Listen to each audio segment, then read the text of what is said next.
Drodzy Państwo, NT Live, Jacek Borowek, kłaniam się nisko. Raz jeszcze, kolejne wejście, to już trzecie, w takim bardzo szybkim tempie idziemy, ale wydaje mi się, że merytorycznie poprawnym.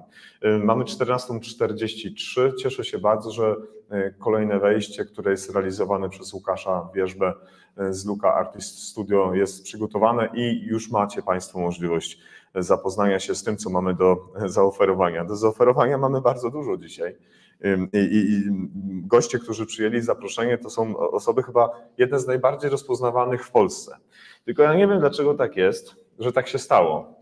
Czy to jest spowodowane tym, że zarówno Tomasz Lem i Marcin Gałkiewicz to trochę duet taki bardzo rozpoznawalny i nierozrywalny, czy dlatego, że po prostu dbacie o rzeczywiście tą jakość w ratownictwie. Cześć Tomek, cześć Marcin. Cześć. Witaj Jacku, dzień dobry wszystkim, bardzo serdecznie dziękujemy za zaproszenie. Myślę, że zadałeś bardzo trudne pytanie, bo to właściwie ciężko zdefiniować. Po pierwsze, ciężko stwierdzić, czy jesteśmy rozpoznawalni. Jesteście, bo ankieta, którą wskazali nasi widzowie i słuchacze przy przygotowaniach, byliście chyba na 3. miejscu. Tak więc tak, ewidentnie tak. Jest to nie lada zaskoczenie i bardzo nam miło z tego powodu. Wiesz co, nigdy o to też nie zabiegaliśmy.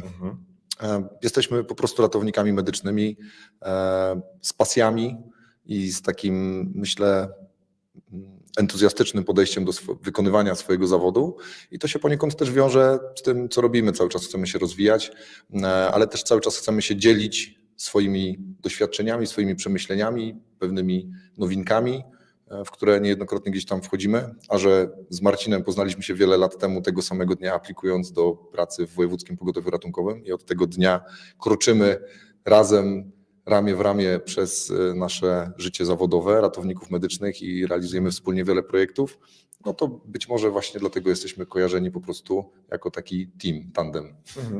Marcin? Ja również dziękuję za zaproszenie, przepraszam za mój głos, ale zmagam się z infekcją. Mam nadzieję, że wszystko będzie zrozumiałe. Możesz nie ma problemu. Akurat tutaj nie, ale krtań. Wszystko w towarzystwie.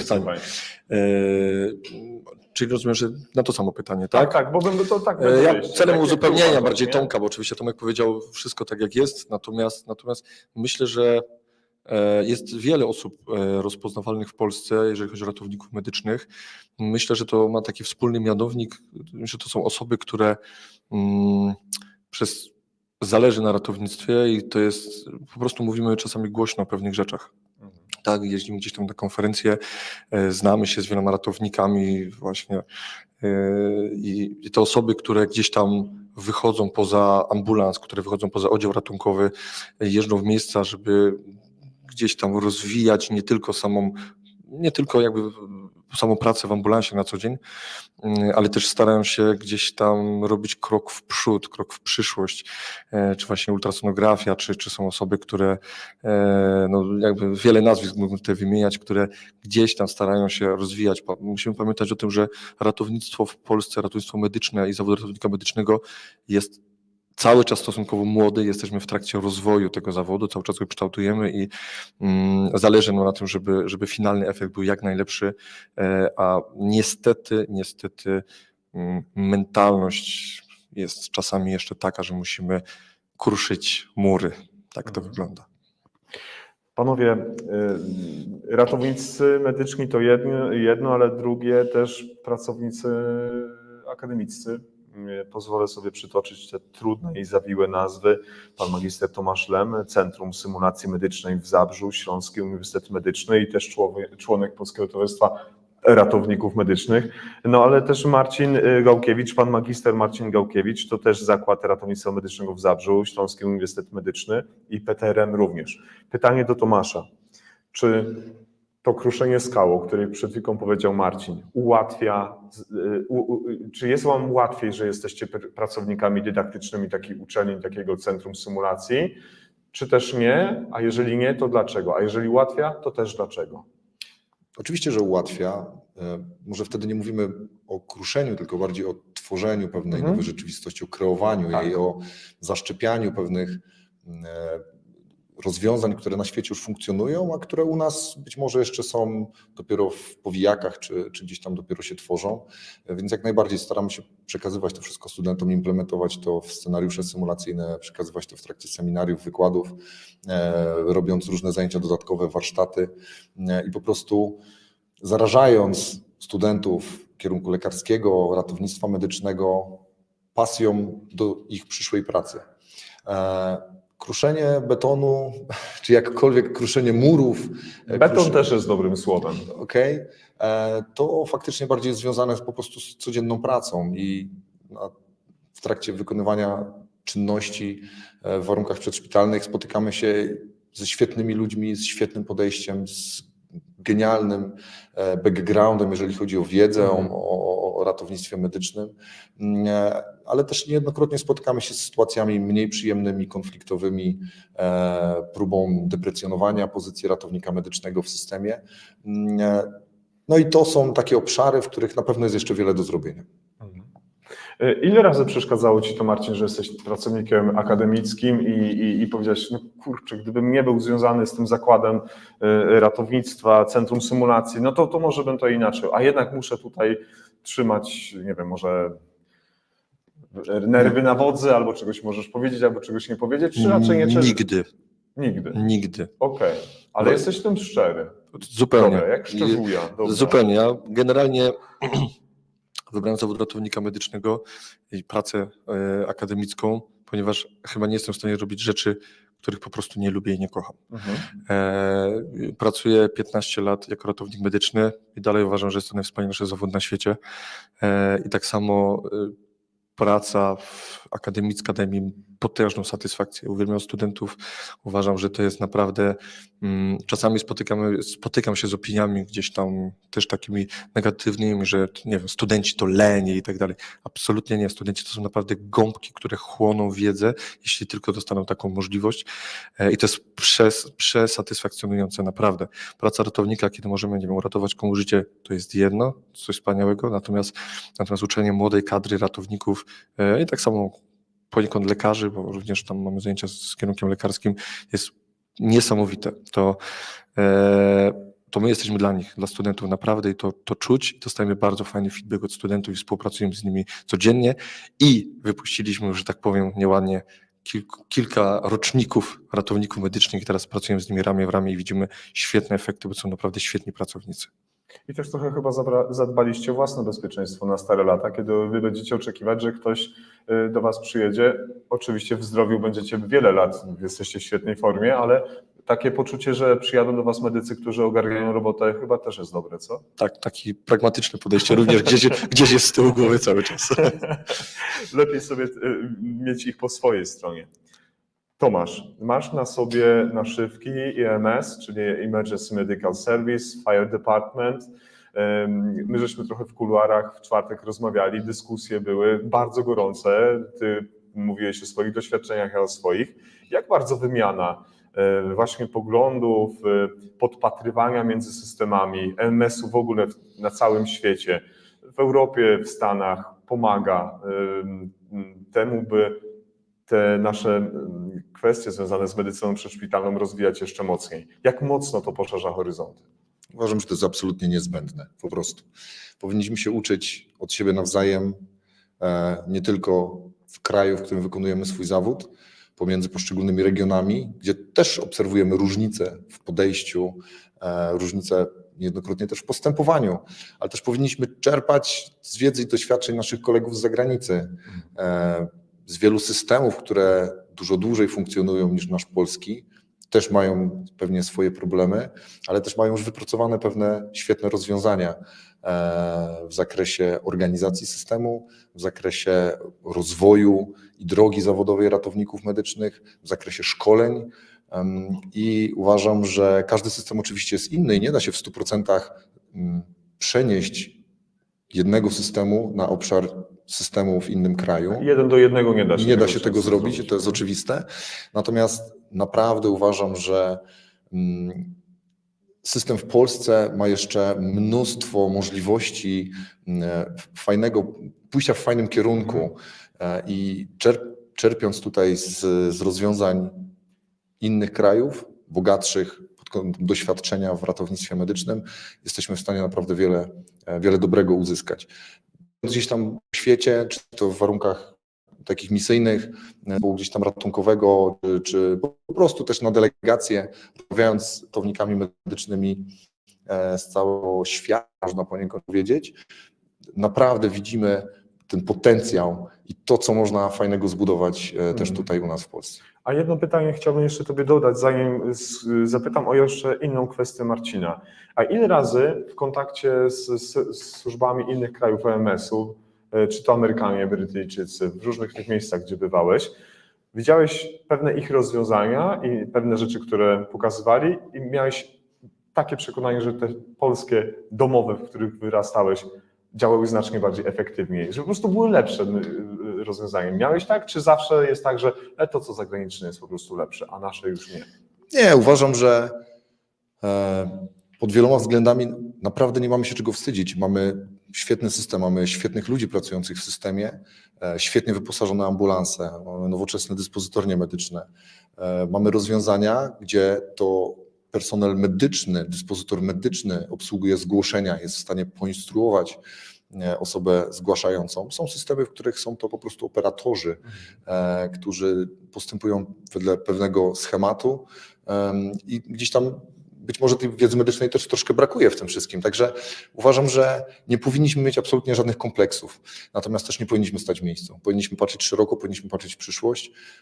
Powinniśmy dążyć do standaryzacji poziomu wyszkolenia ratowników medycznych.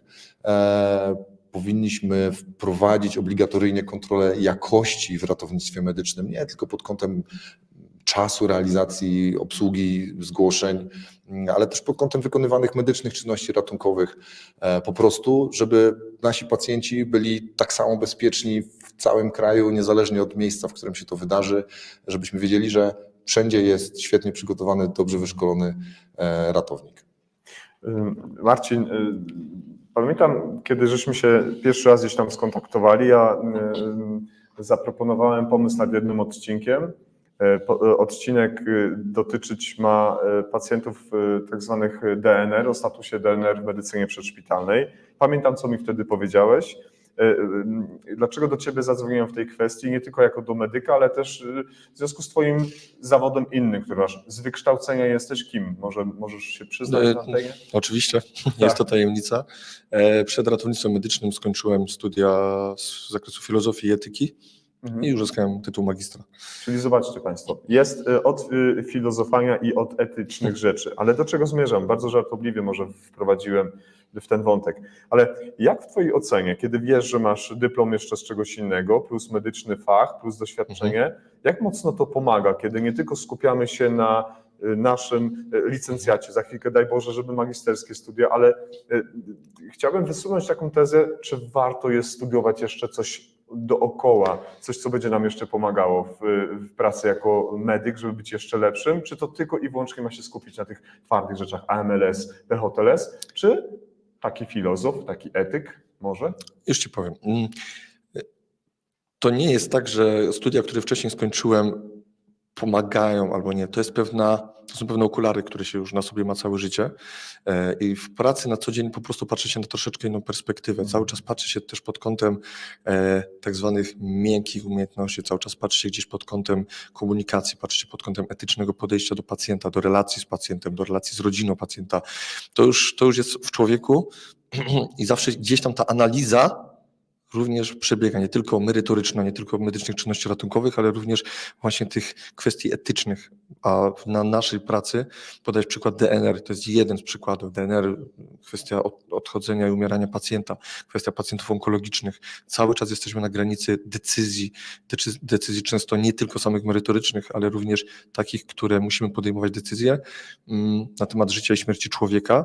Nie zawsze ratowanie człowieka jest etyczne, tak? Nie zawsze spotykamy się z problemami terapii uporczywej, spotykamy się z problemami ludzi bardzo chorych i tutaj również myślę powinien być kładziony nacisk w edukacji, jak również później jakby uczulanie ratowników medycznych i dawanie im narzędzi. Narzędzia są bardzo ważne. Dlaczego? Dlatego, że nasza praca jest oparta na dużej presji czasu. Podejmowanie resuscytacji krążeniowo-oddechowej, która jest ustandaryzowana, jest świetnym schematem, jest generalnie prosta, można powiedzieć, tak? Uczymy się tego od początku.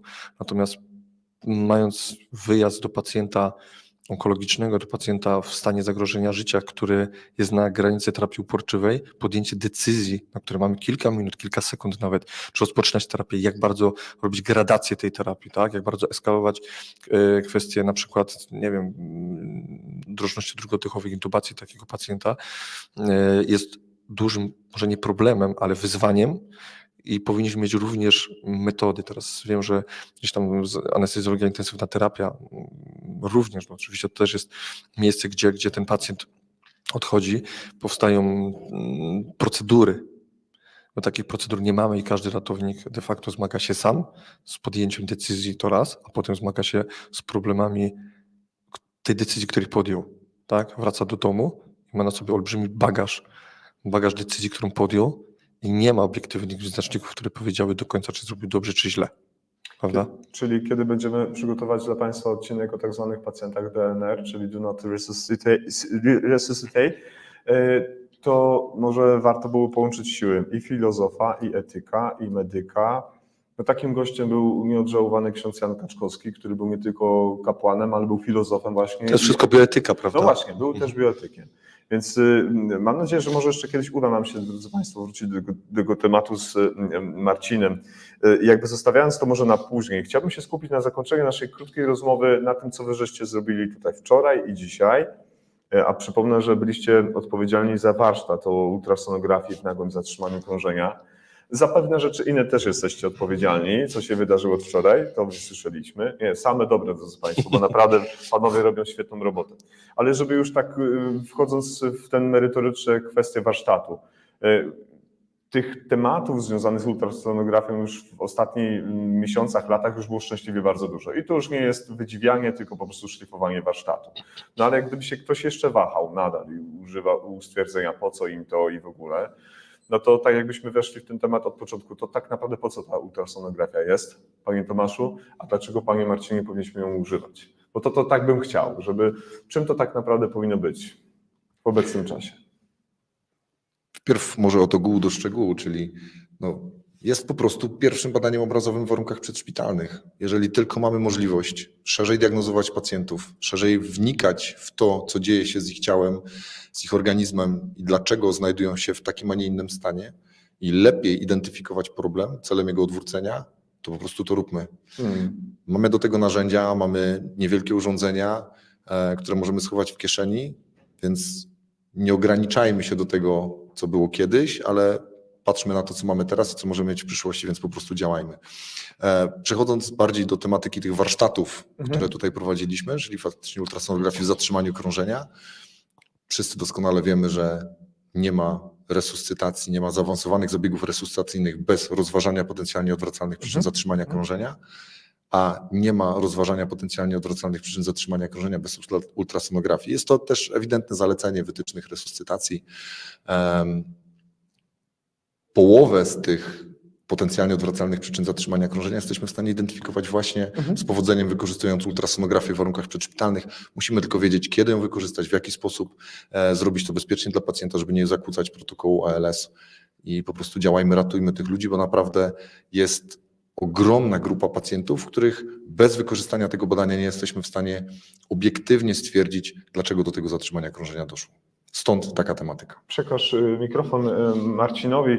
Ja zachęcam Państwa do tego, żebyście napisali do nas, skąd nas dzisiaj oglądacie, skąd nas dzisiaj słuchacie. Wiem, że pora jest wczesna, ale sobota, więc może uda się Państwu do nas cokolwiek napisać. Pani Anna Rowińska ogląda nas z Belgii. Jest Piotr Grabski, który Was bardzo serdecznie pozdrawia. Również pozdrawiamy Piotrka. Pan Piotr Grabski też ma sporo do powiedzenia o ultrasonografii, prawda? Tak, oczywiście. Działamy w ultrasonograficzne ramię od wielu lat. Słuchajcie, ale jest jeszcze z nami Kasia, która niedawno podpisywała się na tym pięknym naszym banerze. Spotkaliśmy się w Krakowie. Kasia, liderka projektu Awangarda, Polscy Medycy na Froncie. Pozdrawiamy serdecznie zarówno Marcina, Tomasza i Entę. Tak więc takie pozdrowienia. Pozdrawiamy Katarzynę. Od Kasi. Kasia, fajnie, że z nami jesteś. Cudownie. A teraz skupmy się na tym jakby moim pytaniu, co tam się działo w tych warsztatach i dlaczego to takie ma ogromne znaczenie w kontekście już dziesiątki albo setki razy wypowiedziane słowa ultrasonografia w prehospitalu versus wasze warsztaty. No, Tomek już tutaj dużo powiedział. Ja tylko chciałem jeszcze też tak dopowiedzieć, że... Też dużo. Ale chciałem zacząć też jak Tomek troszeczkę, bo cały czas ultrasonografia kojarzy nam się dalej z kruszeniem betonu. Tak? Zacząłeś swoją wypowiedź pytaniem, że cały czas gdzieś tam się przemyca informacja, że po co, dlaczego, że cały czas są wątpliwości. Natomiast odniosę się teraz do środowiska akademickiego. Studentów, których w tej chwili uczymy, ultrasonografia jest elementem nauki. Oni w tej chwili nie mają innego świata. Dla nich ultrasonografia jest częścią działania ratownika medycznego i nie zadają pytań. I to jest fajne, bo wypuszczamy pokolenie, które już nie będzie zadawało tego pytania, będzie to naturalny element pracy. Czym jest ultrasonograf? Jest tym samym co EKG. Jest tym samym co glukometr. Po prostu. Stetoskop. Po prostu.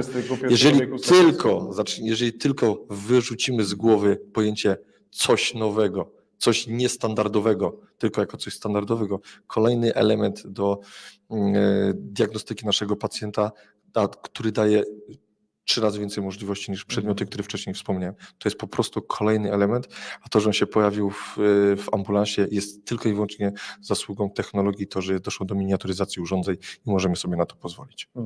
Drodzy Państwo, ja kilka dni temu, dokładnie w czwartek, odwiedziłem Wasze miejsce.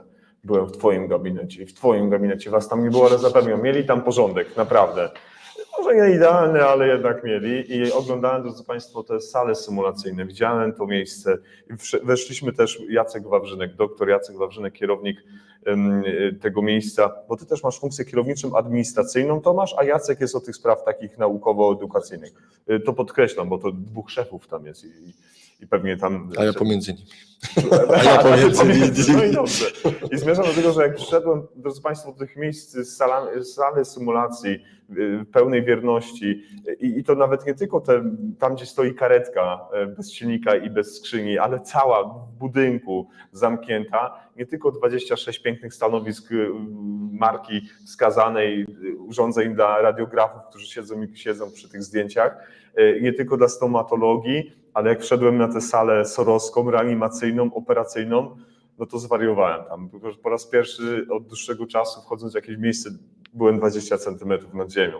Tak więc to, co przed chwilą powiedziałeś, że dostęp do tych urządzeń już jest bardzo, to jeszcze wierzcie mi Państwo, że oni to tam rzeczywiście robią. Tak więc ja się bardzo cieszę, że młodzież już nie będzie zadawała pytania po co, a może nawet jeszcze większego pytania, dlaczego do nas, bo mamy wskazania, że do Was, tylko właśnie dlatego, że będą inaczej edukowani. To jest bardzo, bardzo fajne. Panowie, na samym koniec naszej rozmowy i też chciałbym ponowić zaproszenie do Entelive, do takiego normalnego odcinka.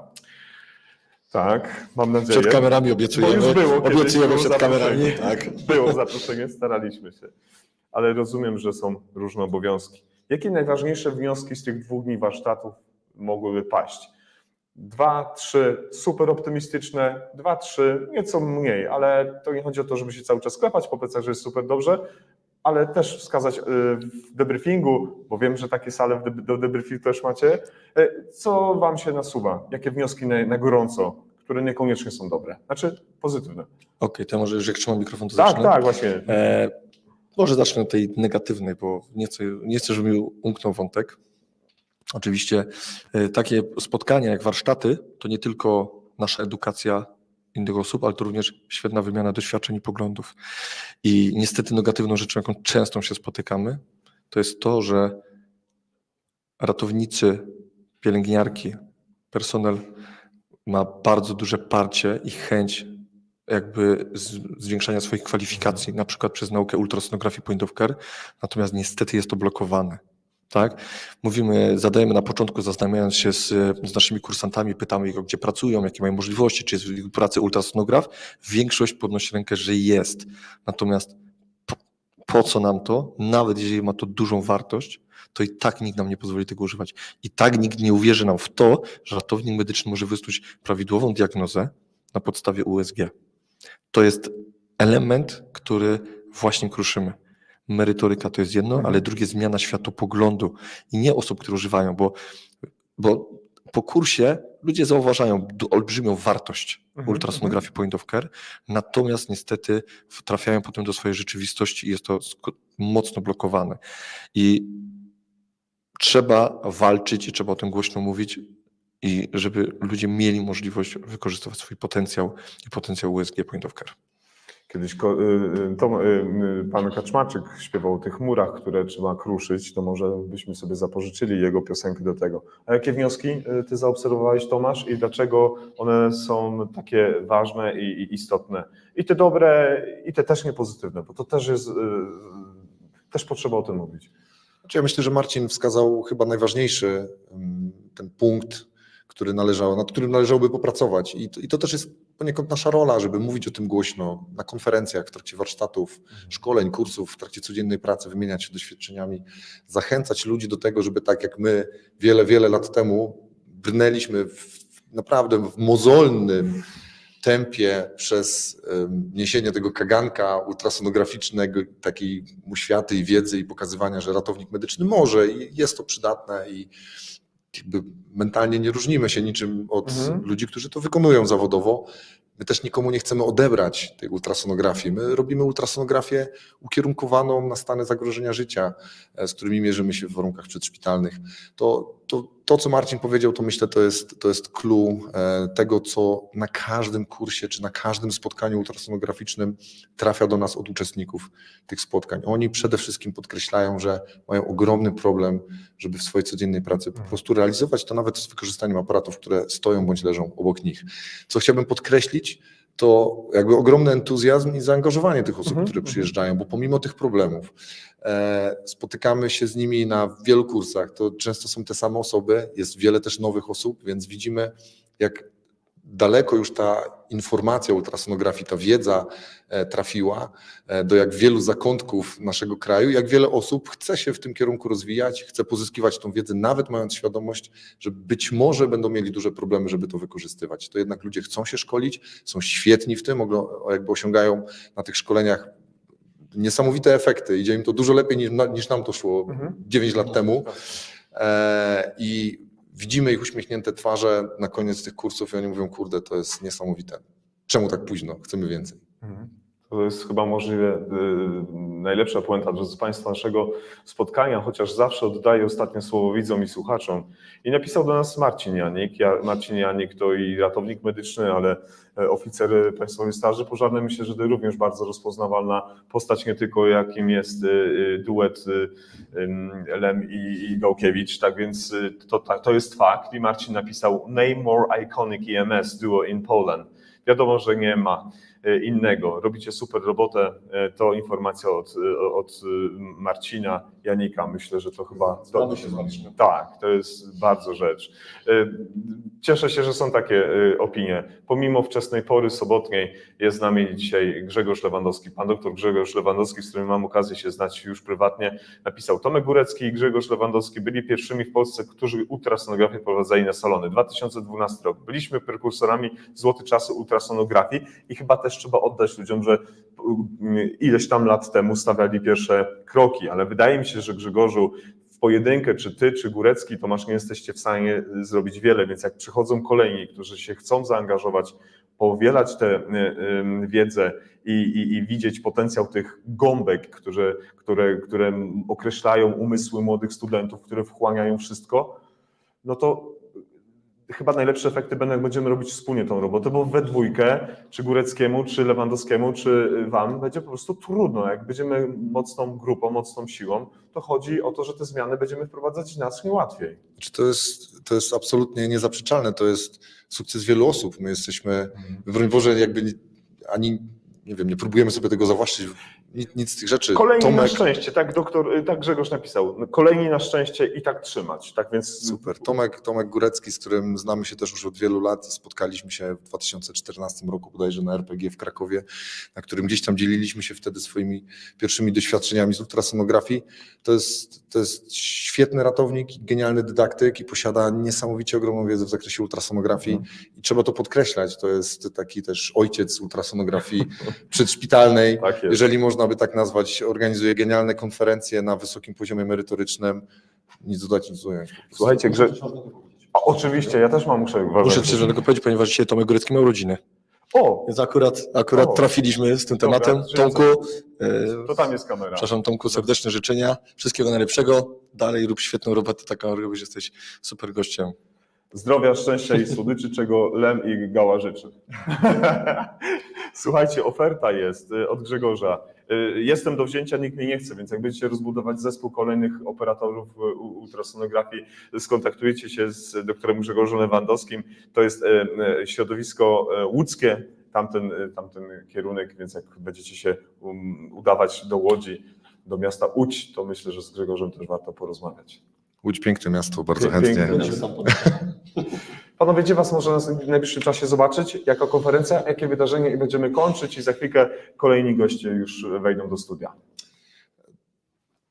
Intensywny okres. W przyszłym tygodniu wybieramy się do Krakowa, Ogólnopolski Kongres Ratowników Medycznych. Aha. Marcin wraz z kolegami z Zakładu Ratownictwa Medycznego będą prowadzili sesję. Może Marcin więcej na ten temat. No Tak, będziemy prowadzić sesję Zakładu Ratownictwa Medycznego Siun do Zabrza. Ja mam przyjemność poprowadzić prelekcję na temat pacjenta onkologicznego właśnie w warunkach zespołu ratownictwa medycznego, więc widzimy się w Krakowie. Świetny i bardzo potrzebny przede wszystkim, bardzo potrzebny. Drodzy Państwo, ja się niezmiernie cieszę, że mogłem pod takim tak sprawnie namówić dzisiaj kolegów do tego wywiadu, chociaż pracowałem nad nimi już od czwartku. Nie mówili, że nie, ale może, ale coś, nie wiadomo, ale nie, dotrzymali słowa. Naprawdę muszę oddać to panom. Jest mi niezmiernie z tego powodu miło, że zarówno Tomek i Marcin przyjęli zaproszenie do naszej rozmowy, bo to jest wielką frajdą spotykać ludzi, którym się po prostu naprawdę chce. Którzy nie mówią, że się nie da, nie można, że system nie pozwala, że ktoś tam, że USG jest, ale w szafie zamknięte, tylko po prostu to wyciągają i robią. To my, Jacku, przede wszystkim bardzo dziękujemy i dziękujemy Tobie również za tą robotę, którą robisz, za tą pracę, którą to Ty też kruszysz beton bardzo mocno, bo jakby Ty jesteś, wiesz, tubą na świat ratownictwa medycznego i stałeś się już ikoną Oj, tak, tej tuby i bardzo Ci dziękujemy, bo dzięki Tobie ten przekaz ludzi, ratowników, którzy chcą coś powiedzieć, trafia na cały świat i szkoda, że nie może być drugiego Jacka Borowiaka, który przeprowadziłby z Tobą wywiad. Bo to na pewno byłby fascynujący odcinek. Wiesz co, ja się już boję. Ja się już boję, chociaż w obecnej rzeczywistości wirtualnej, tej sztucznej inteligencji, to nie wiadomo, może tak. No, ale wyzwanie mi rzuciłeś. Tomasz, może jeszcze chcesz coś powiedzieć, bo miałeś błysk taki w oku. Mam nadzieję, nie z powodu tych rzeczy. Bo ja mam problem z przyjmowaniem miłych słów, tak więc to może dlatego. Nie no, błysk wokół to chyba cały czas jest. Przynajmniej staramy się. Nie, również bardzo serdecznie dziękujemy. Dziękujemy Państwu też za obecność przed ekranami Waszych komputerów, smartfonów i bardzo się cieszymy, że mogliśmy gdzieś tam parę słów też do tego świata ratowniczego od siebie dołożyć. Dziękujemy Ci bardzo, Jacku. Ekstra. Dziękuję Tomasz, dziękuję Marcin. Drodzy Państwo, już za chwilkę w kolejnym wejściu będzie ekipa z Lardal, Medical Poland, fantastyczni ludzie, których bardzo uwielbiam. Są oni również pośród sponsorów pięknych śląskich dni medycyny stanów nagłych, które właśnie się odbywają.